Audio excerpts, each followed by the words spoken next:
نحمد و نصلی علی رسولہ الکریم اما بعد فاعوذ باللہ من الشیطان الرجیم بسم اللہ الرحمن الرحیم۔ تفسیر سورہ البقرہ آیت نمبر 180 سے۔ کتب علیکم اذا حضر احدکم الموت ان ترک خیرًا الوصیۃ للوالدین والاقربین بالمعروف حقا علی المتقین۔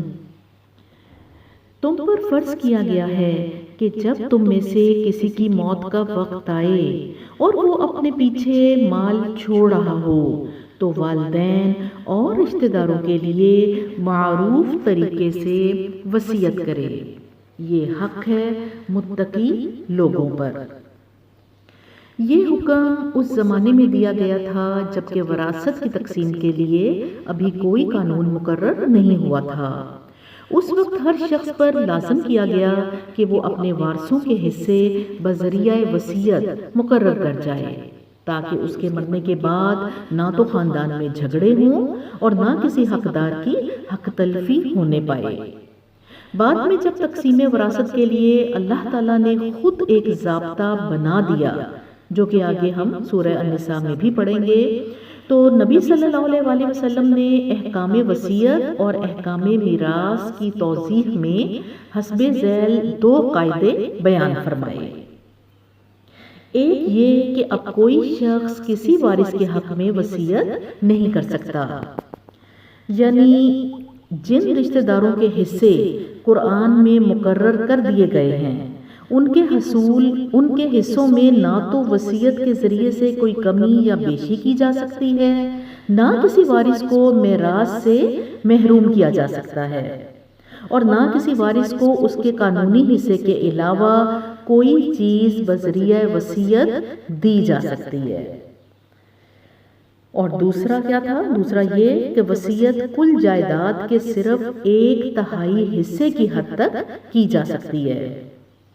ان 2 تشریحی ہدایات کے بعد اب اس آیت کا منشا یہ قرار پاتا ہے کہ آدمی اپنا کم از کم 2/3 مال تو اس لیے چھوڑ دے کہ اس کے مرنے کے بعد وہ حسب قاعدہ اس کے وارثوں میں تقسیم ہو جائے، اور زیادہ سے زیادہ 1/3 مال کی حد تک اسے اپنے ان غیر وارث رشتہ داروں کے حق میں وصیت کرنی چاہیے جو اس کے اپنے گھر میں یا اس کے خاندان میں مدد کے مستحق ہوں، یا جنہیں وہ خاندان کے باہر محتاج پاتا ہو، یا رفاع عامہ کے کاموں میں سے جس کی بھی وہ مدد کرنا چاہے۔ بعد کے لوگوں نے وصیت کے اس حکم کو محض ایک سفارشی حکم قرار دے دیا، یہاں تک کہ بالعموم وصیت کا طریقہ منسوخ ہی ہو کر رہ گیا، لیکن قرآن مجید میں اسے ایک حق قرار دیا گیا ہے جو خدا کی طرف سے متقی لوگوں پر عائد ہوتا ہے۔ اگر اس حق کو ادا کرنا شروع کر دیا جائے تو بہت سے وہ سوالات خود ہی حل ہو جائیں جو میراث کے بارے میں لوگوں کو الجھن میں ڈالتے ہیں، مثلا ان پوتوں اور نواسوں کا معاملہ جن کے ماں باپ، دادا اور نانا کی زندگی میں مر جاتے ہیں۔ اب آ جائیں آگے آیت نمبر 181 پہ۔ فَمَن بَدَّلَهُ بَعْدَ مَا سَمِعَهُ فَإِنَّمَا إِثْمُهُ عَلَى الَّذِينَ يُبَدِّلُونَهُ إِنَّ اللَّهَ سَمِيعٌ عَلِيمٌ۔ پھر جنہوں نے وصیت سنی اور بعد میں اسے بدل ڈالا تو اس کا گناہ ان بدلنے والوں پر ہوگا، اللہ سب کچھ سنتا اور جانتا ہے۔ آیت نمبر 182۔ فَمَنْ خَافَ مِن مُوصٍ جَنَفًا أَوْ إِثْمًا فَأَصْلَحَ بَيْنَهُمْ فَلَا إِثْمَ عَلَيْهِ إِنَّ اللَّهَ غَفُورٌ رَحِيمٌ۔ البتہ جس کو یہ اندیشہ ہو کہ وصیت کرنے والے نے نادانستہ یا قصداً حق تلفی کی ہے اور پھر معاملے سے تعلق رکھنے والوں کے درمیان وہ اصلاح کرے تو اس پر کچھ گناہ نہیں ہے، اللہ بخشنے والا اور رحم فرمانے والا ہے۔ آیت نمبر 183۔ یا ایھا الذین آمنوا کتب علیکم الصیام کما کتب علی الذین من قبلکم لعلکم تتقون۔ اے لوگو جو ایمان لائے ہو، تم پر روزے فرض کر دیے گئے جس طرح تم سے پہلے انبیاء کے پیرووں پر فرض کیے گئے تھے۔ اس سے توقع ہے کہ تم میں تقوی کی صفت پیدا ہوگی۔ اسلام کے اکثر احکام کی طرح روزے کی فرضیت بھی بتدریج عائد کی گئی ہے۔ نبی صلی اللہ علیہ وآلہ وسلم نے ابتدا میں مسلمانوں کو صرف ہر مہینے 3 دن کے روزے رکھنے کی ہدایت فرمائی تھی، مگر یہ روزے فرض نہ تھے۔ پھر 2 ہجری میں رمضان کے روزوں کا یہ حکم قرآن میں نازل ہوا، مگر اس میں اتنی رعایت رکھی گئی کہ جو لوگ روزے کو برداشت کرنے کی طاقت رکھتے ہوں اور پھر بھی روزہ نہ رکھیں، وہ ہر روزے کے بدلے ایک مسکین کو کھانا کھلا دیا کریں۔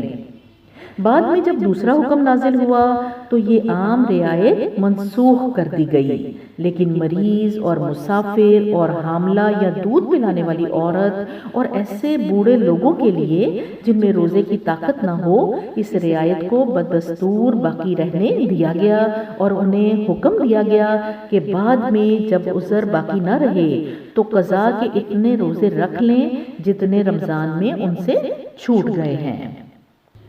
آیت نمبر 184 پہ آ جائیں۔ ایام معدودات، چند مقرر دنوں کے روزے ہیں۔ فمن کان منکم مریضا او علی سفر فعدۃ من ایام اخر وعلی الذین یطیقونہ فدیۃ طعام مسکین فمن تطوع خیرا فہو خیر لہ وَأَن تَصُومُوا خَيْرٌ لَكُمْ إِن كُنتُمْ تَعْلَمُونَ۔ چند مقرر دنوں کے روزے ہیں۔ اگر تم میں سے کوئی بیمار ہو یا سفر پر ہو تو دوسرے دنوں میں اتنی ہی تعداد پوری کر لے، اور جو لوگ روزہ رکھنے کی قدرت رکھتے ہوں پھر نہ رکھیں تو وہ فدیہ دیں۔ ایک روزے کا فدیہ ایک مسکین کو کھانا کھلانا ہے، اور جو اپنی خوشی سے کچھ زیادہ بھلائی کرے تو یہ اسی کے لیے بہتر ہے۔ لیکن اگر تم سمجھو تو تمہارے حق میں اچھا یہی ہے کہ روزہ رکھو۔ تو یہ پہلے سال کا حکم تھا اور ابتدائی حکم تھا۔ پھر اگلے سال جب اگلی آیت نازل ہوئی تو اس میں اللہ نے روزے کے حکم کی فرضیت لکھ دی، اور پھر آیت نمبر 185 کے نزول کے بعد آیت نمبر 184 منسوخ ہو گئی۔ یہ آیت سورہ البقرہ میں ہے، لیکن عقیدہ نسخ کے حوالے سے آیت نمبر 184 اب منسوخ ہے۔ اب آ جائیں آیت نمبر 185 پہ۔ شہر رمضان الذی انزل فیہ القرآن ھدی للناس، رمضان وہ مہینہ ہے جس میں قرآن نازل کیا گیا جو انسانوں کے لیے سراسر ہدایت ہے۔ وَبَيِّنَاتٍ مِّنَ الْهُدَى وَالْفُرْقَانِ، اور ایسی واضح تعلیمات پر مشتمل ہے جو راہ راست دکھانے والی اور حق و باطل کا فرق کھول کر رکھ دینے والی ہیں۔ فَمَن شَهِدَ مِنكُمُ الشَّهْرَ فَلْيَصُمْهُ، لہٰذا اب سے جو شخص اس مہینے کو پائے اس کو لازم ہے کہ اس پورے مہینے کے روزے رکھے۔ وَمَن كَانَ مَرِيضًا أَوْ عَلَى سَفَرٍ فَعِدَّةٌ مِّنْ أَيَّامٍ أُخَرَ، اور جو کوئی مریض ہو یا سفر پر ہو تو وہ دوسرے دنوں میں روزوں کی تعداد پوری کر لے۔ یرید اللہ بکم الیسر ولا یرید بکم العسر ولتکملوا العدۃ ولتکبروا اللہ علی ما ہداکم ولعلکم تشکرون۔ اللہ تمہارے ساتھ نرمی کرنا چاہتا ہے، سختی کرنا نہیں چاہتا، اس لیے یہ طریقہ تمہیں بتایا جا رہا ہے تاکہ تم روزوں کی تعداد پوری کر سکو، اور جس ہدایت سے اللہ نے تمہیں سرفراز کیا ہے اس پر اللہ کی کبریائی کا اظہار و اعتراف کرو اور شکر گزار بنو۔ یہ آیت رمضان کے مہینے کی اہمیت بیان کر رہی ہے کہ یہ نزول قرآن کا مہینہ ہے۔ آخری عشرے میں لوح محفوظ سے قرآن کو اتار کر آسمان دنیا پر نزول ہوا، پھر آپ صلی اللہ علیہ وآلہ وسلم پر اترا پہلی وحی کی صورت میں۔ قرآن کی فضیلت، عظمت اور برکت پتہ چل رہی ہے۔ قرآن وہ پارس ہے جس کو چھو جاتا ہے اسے کندن بنا دیتا ہے۔ نزول قرآن کا آغاز جس رات سے ہوا وہ لیلۃ القدر بن گئی، 1000 مہینوں سے بہتر رات بن گئی۔ اور پھر محمد صلی اللہ علیہ وآلہ وسلم پر نازل ہوا تو وہ مصطفیٰ، مجتبیٰ، رحمت العالمین، خاتم النبیین، حبیب اللہ بن گئے۔ جس بستی پر اترا وہ ام القریٰ بن گئی۔ وہ بدو، وہ جاہل لوگ وہ خیرۃ امۃ بن گئے، امۃ وسط قرار پائے۔ پھر وہ جو قرآن کے ساتھ جڑ گئے وہ کیا قرار پائے؟ وہ بیسٹ پیپل قرار پائے۔ تو پھر اصل بات یہ کہ رمضان کے مہینے میں کرنے کا اصل کام کیا ہے؟ قرآن سے جڑ جانا ہے، تعلق بالقرآن کو قائم کرنا ہے اور تجدید عہد کرنا ہے کہ اگر ہماری زندگی میں تعلق بالقرآن میں کوئی کمی تھی تو یہ وعدہ کرنا ہے کہ ہم قرآن کو تھام لیں گے۔ یہ مہینہ قرآن کو پڑھنے، پڑھانے، سمجھنے، سمجھانے کا مہینہ ہے۔ اس دور کی سنت کو تراویح میں بھی مکمل کرنا ہے۔ تراویح نبی صلی اللہ علیہ وآلہ وسلم کی سنت موقدہ ہے۔ آپ صلی اللہ علیہ وآلہ وسلم نے فرمایا، جو ایمان اور احتساب کی نیت سے رمضان کے روزے رکھے اس کے پچھلے گناہ بخش دیے جائیں گے۔ تو رمضان کا مہینہ قرآن سے جڑنے کا مہینہ ہے۔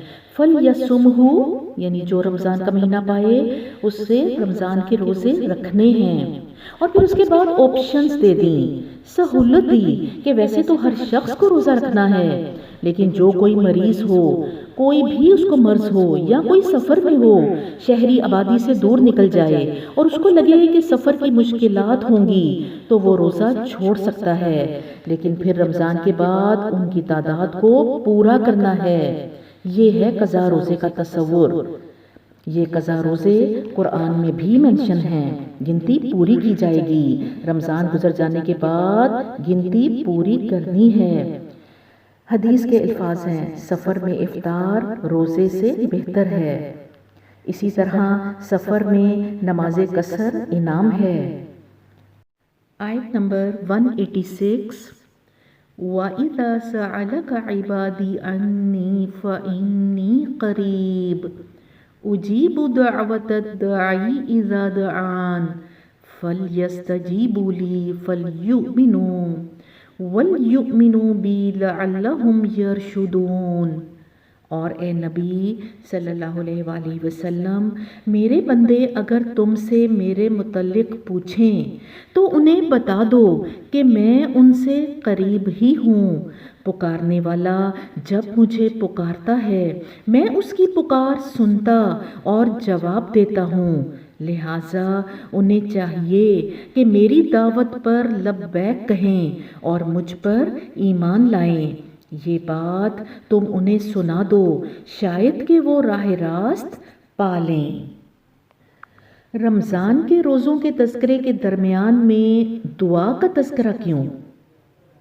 کیونکہ یہ مہینہ شہر مبارکتن، شہر عظیم، دعاؤں کا مہینہ ہے۔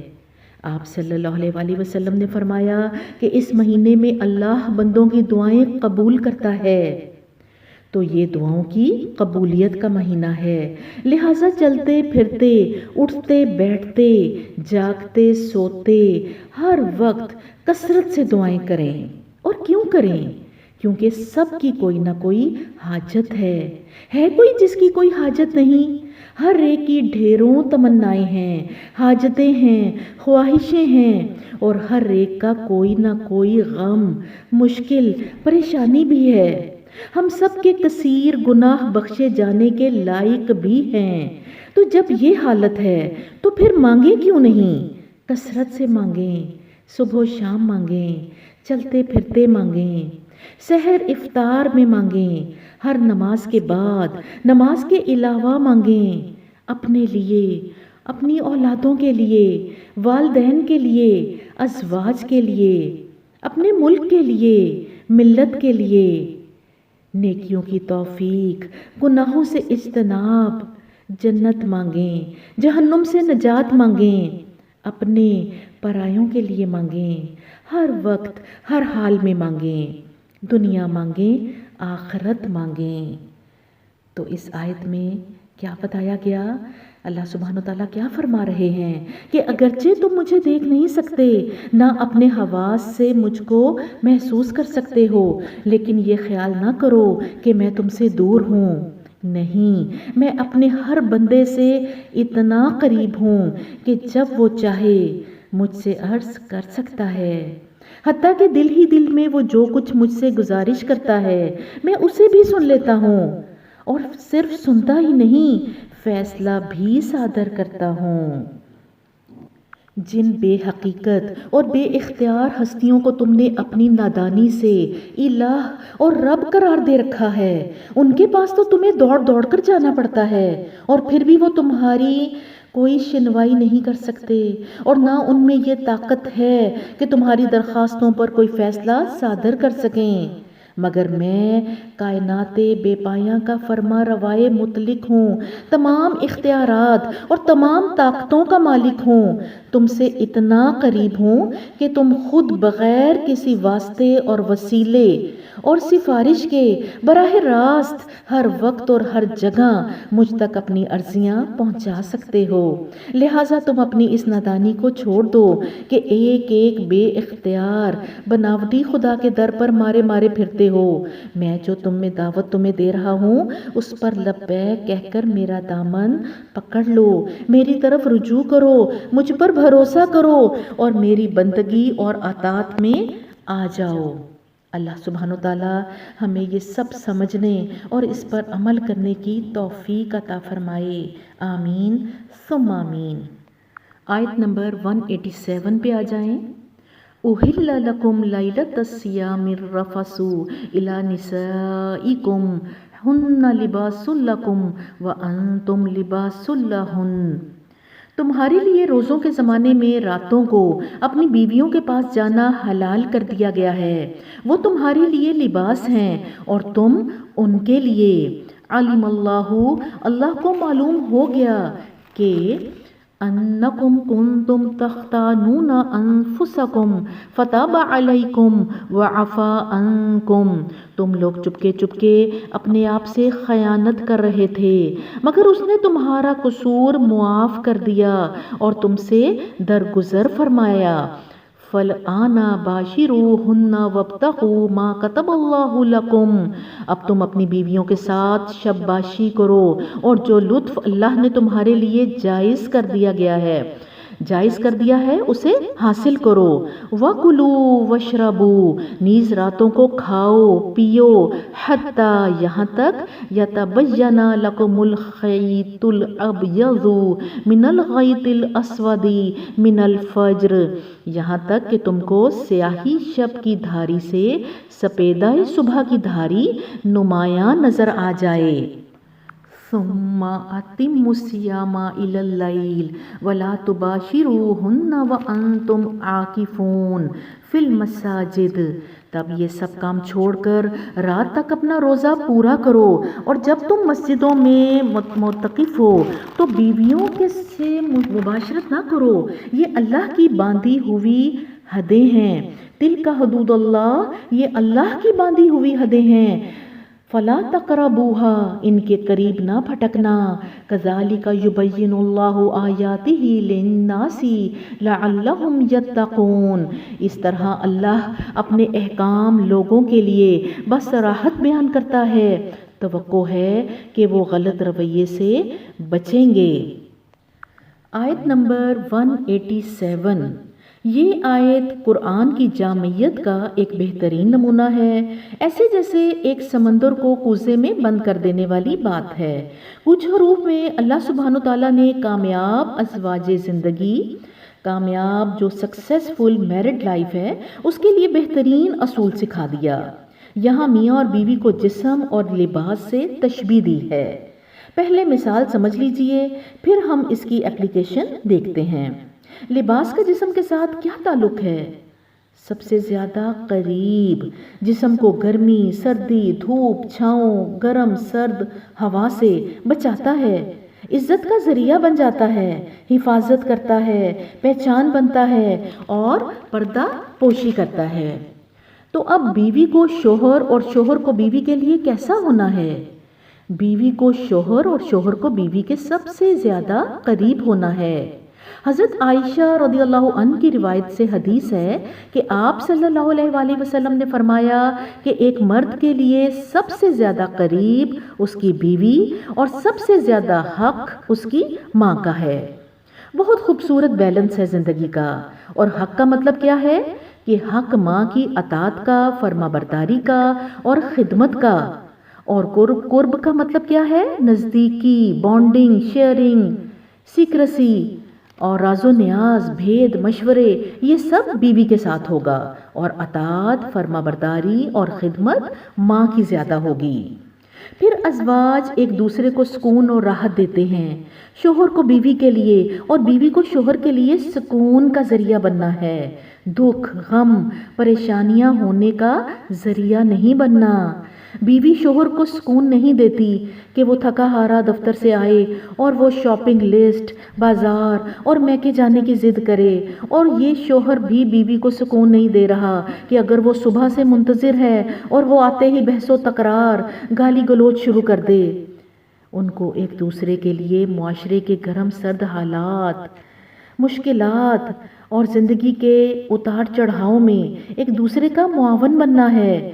شوہر کو بیوی اور بیوی کو شوہر کے لیے عزت کا ذریعہ بننا ہے۔ وہ بیوی جو سسرال والوں کے آنے پر منہ بسور کر بیٹھ جاتی ہے، مہمان نوازی میں کمی کرتی ہے، وہ شوہر کا لباس نہیں بن رہی۔ یا وہ شوہر جو اپنے سالے یا سالی کے آنے پر ملاقات پر راضی نہیں، تو وہ اس کی عزت نہیں کر رہا، اس کے لیے لباس نہیں بن رہا۔ پھر لباس کی طرح دونوں کو ایک دوسرے کی پردہ پوشی اور عیبوں کو ڈھانپنے کا ذریعہ بھی بننا ہے۔ بیوی شوہر کی عزت، مال، آبرو، اس کے رازوں کی حفاظت کرے گی، اپنی ماں، بہنوں اور سہیلیوں کے سامنے ان کی تشہیر نہیں کرے گی۔ اور ایک شوہر اپنی بیوی کا لباس بن کر اپنی ماں، بہنوں اور دوستوں کے سامنے اپنی بیوی کے عیب بیان نہیں کرے گا۔ ربنا ہب لنا من ازواجنا وذریاتنا قرۃ اعین واجعلنا للمتقین اماما۔ اور اس آیت میں جو یہ ذکر آیا کہ چپکے چپکے خیانت کر رہے تھے، تو یہ اس لیے آیا کہ جب روزوں کا حکم فرض ہوا اور روزوں کی حالت میں کھانا پینا منع کر دیا گیا، جسمانی تعلق منع کر دیا گیا، تو اس دور میں لوگوں کا یہ خیال تھا کہ ازواجی تعلق شاید رات میں بھی منع ہے، اور وہ اس کو منع سمجھنے کے باوجود خود کو روک نہ سکے اور ازواجی تعلق کر بیٹھے۔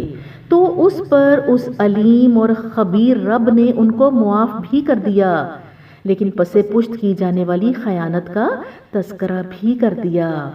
اور یہ جو مسجدوں میں اعتکاف کا ذکر ہے، تو اعتکاف کیا ہے؟ اس کا مطلب ہے کٹ جانا، الگ ہو جانا۔ شرعی اصطلاح میں اعتکاف دنیاوی کام کاج سے کٹ کر اپنے آپ کو اللہ کے ساتھ تعلق اور تعلق بالقرآن کے ساتھ خاص کر لینا ہے۔